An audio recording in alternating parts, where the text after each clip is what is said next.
Imagine standing inside an ancient, incense-filled church. The priest steps forward to present a sacred relic, but as he opens his hands, he reveals a pile of coarse sand and splashes of cold seawater. This is the starting point for a landmark of Greek literature published in 1959. It's a secular oratorio by the poet Odysseus Elytis, called the Axion Esti. The title is a direct loan from the Eastern Orthodox liturgy. Axion Esti translates to "worthy it is," a phrase traditionally found in a hymn dedicated to the Virgin Mary. The poem's structure follows a specific blueprint. It alternates between prose and verse in a way that mimics the rigid layout of a Byzantine religious service. Elytis chose this religious framework to see if it could be used to describe the physical earth and the weight of everyday human struggles. By using the architecture of a formal liturgy, the poem focuses its attention on human resilience and the details of the natural world. The poem is driven by a central tension, a struggle between the deep presence of light in nature and the heavy trauma found in modern human history. This model shows how Elytis organizes the work into 3 distinct phases, beginning with Part 1, the Genesis.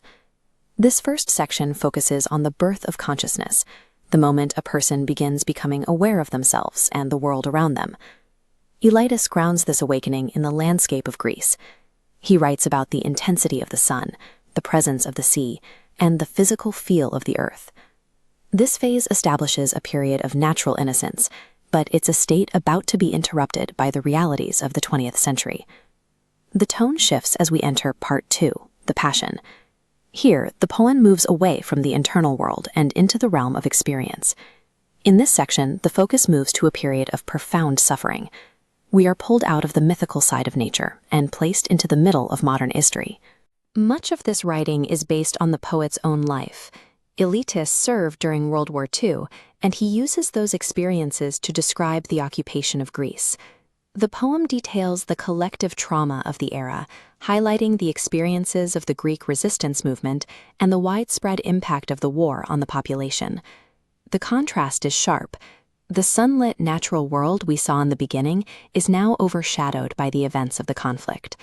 By carefully documenting these specific events, the Passion forces a direct confrontation with the harsh realities of historical violence.